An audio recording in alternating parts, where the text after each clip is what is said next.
Assalamualaikum warahmatullahi wabarakatuh. Berbicara persoalan pemilu 2024, tentu ini akan menjadikan polemik lagi di tengah masyarakat. Artinya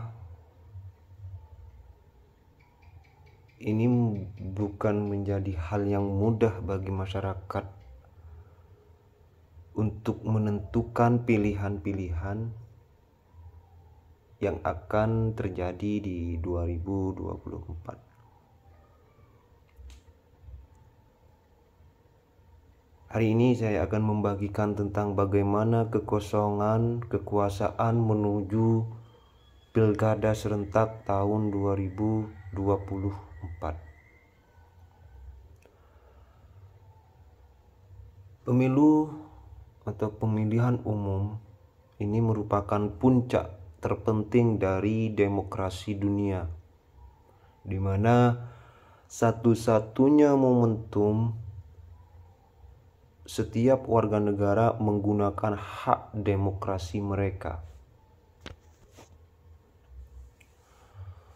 Pada akhir tahun 2021 kemarin, bahwa sempat mencuat wacana untuk menyelenggarakan pilkada sesuai dengan hitungan normal 5 tahun sekali, tanpa menunda pelaksanaannya ke tahun 2024. Tandanya, artinya kepala daerah yang akan habis masa jabatannya tahun 2024 pada tahun yang sama juga akan diadakan pilkada. Begitu pula beberapa daerah yang akan habis masa jabatan pada tahun 2023. Akan tetapi normalisasi tersebut tampaknya gagal setelah batalnya RUU revisi Undang-Undang Pemilu dan Pilkada. Pelaksanaan pilkada serentak pelaksanaan pilkada serentak nasional pada tahun 2024 merupakan amanat pasal yang tertuang dalam pasal 201 ayat 8 Undang-Undang 2016, bahwa di sana dijelaskan tentang pilkada. Bagaimana ketentuan tersebut menegaskan pemungutan suara serentak nasional dalam pemilihan gubernur dan wakil gubernur, bupati dan wakil bupati, serta wali kota dan wakil wali kota di seluruh negara kesatuan Republik Indonesia.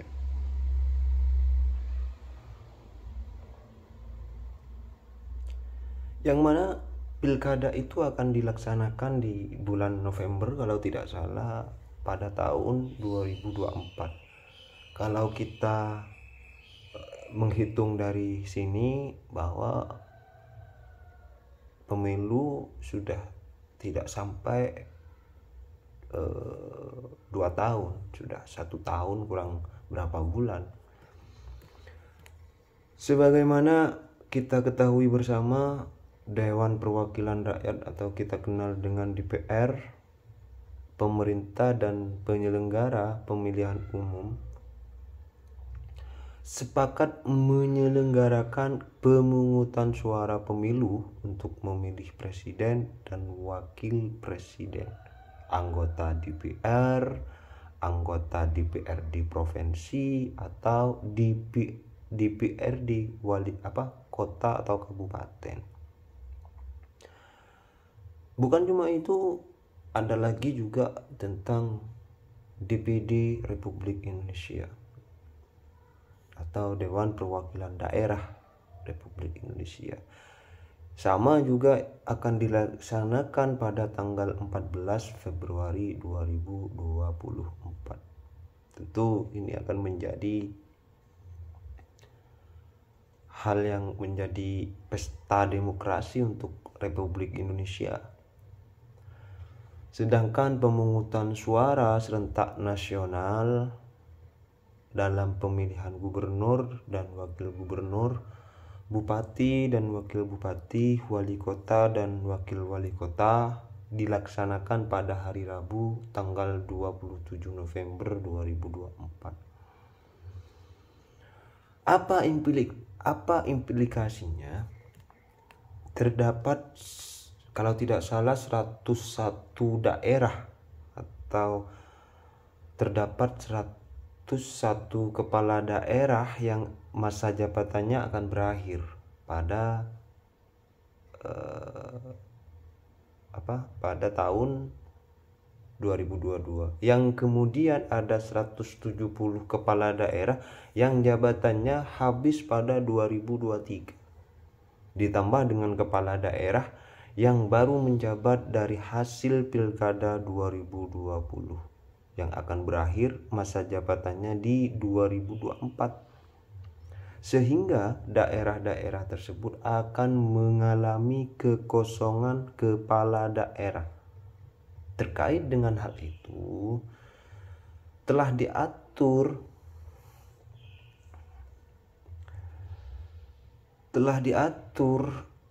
ketentuan di pasal 201 ayat 8 ayat 9 Undang-Undang 2016 tentang pemilu serentak untuk mengisi kekosongan kepala daerah yang habis jabatannya tahun 2022 dan tahun 2023.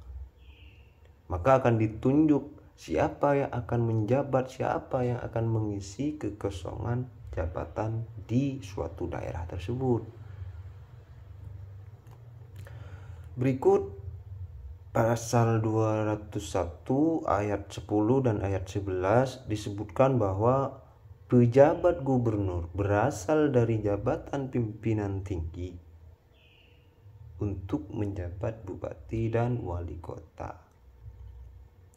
Perlu diketahui bahwa PJ gubernur nantinya bakal diajukan ke Mendagri kemudian dipilih langsung oleh presiden, sementara PJ bupati dan wali kota diajukan gubernur dan dipilih ke Mendagri. Hal itu apa tujuannya? Bertujuan memastikan agar roda pemerintahan tetap berjalan hingga pelaksanaan pilkada serentak, di antaranya melaksanakan urusan-urusan pemerintahan sesuai dengan kewenangannya, dan juga diharuskan untuk berkontribusi pada pencapaian target pembangunan nasional.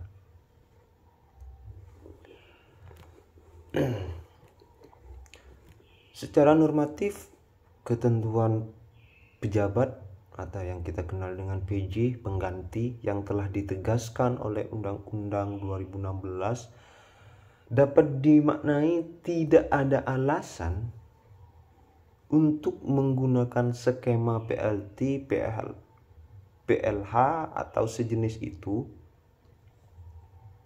Dengan demikian, untuk mengisi kekosongan jabatan kepala daerah 2022 dan 2023, maka yang dilaksanakan adalah pengangkatan pejabat. Tidak ada yang namanya PLT.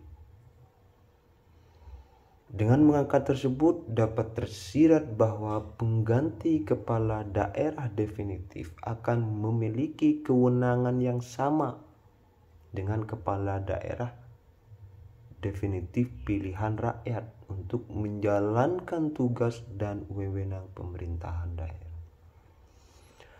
Sebagai pengganti sementara kepala daerah, penjabat memiliki tugas wewenang menggantikan kepala daerah definitif.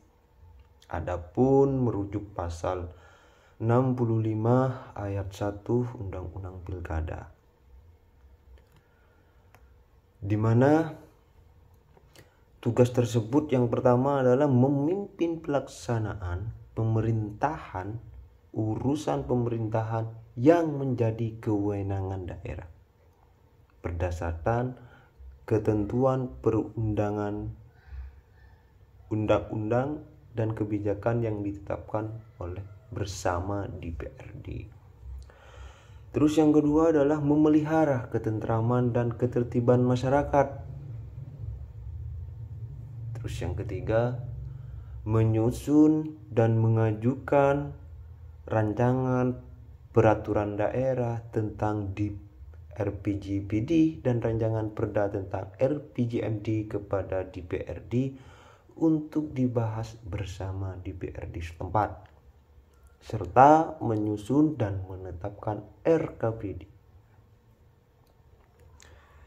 Yang keempat, menyusun dan mengajukan rancangan perda tentang APBD, rancangan perda tentang perubahan APBD, dan rancangan perda pertanggungjawaban pelaksanaan APBD kepada DPRD untuk dibahas bersama.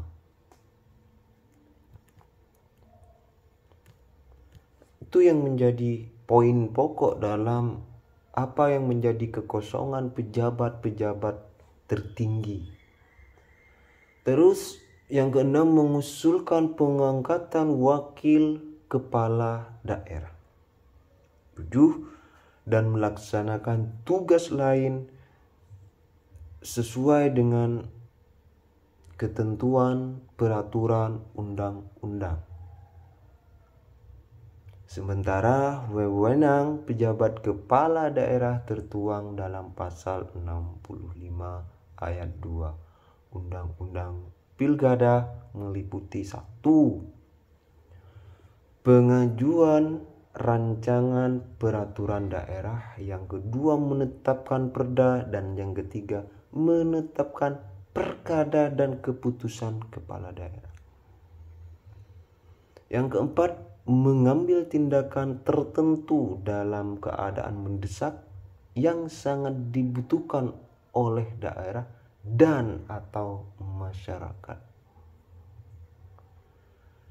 Terakhir, melaksanakan wewenang lain sesuai dengan ketentuan peraturan perundang-undangan.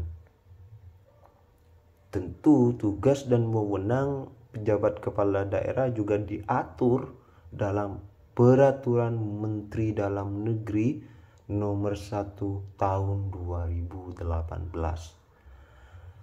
Apa isinya? Tentang cuti di luar tanggungan negara bagi gubernur dan wakil gubernur, bupati dan wakil bupati, wali kota dan wakil wali kota.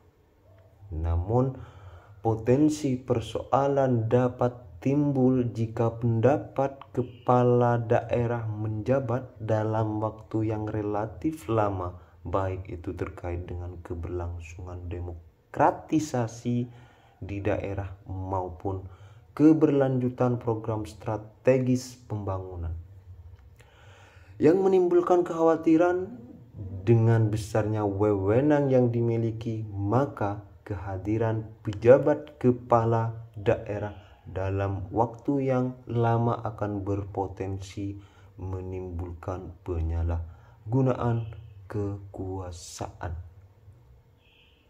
Selama masa transisi ini juga berpotensi terjadinya sentralisasi pembangunan daerah karena pertanggungjawaban pejabat pemerintah pusat. Pemerintah harus benar-benar memiliki sosok yang tepat secara terukur dan terbebas dari kepentingan politik. Pejabat kepala daerah yang dipilih harus sungguh-sungguh mengerjakan tugasnya meski mereka hanya bertugas selama beberapa tahun. Karena ketika hanya dijalankan seadanya, sementara masa tugas jabatan kepala daerah ada yang hampir separuh masa jabatannya kepala daerah definitif, rakyat yang akan dirugikan.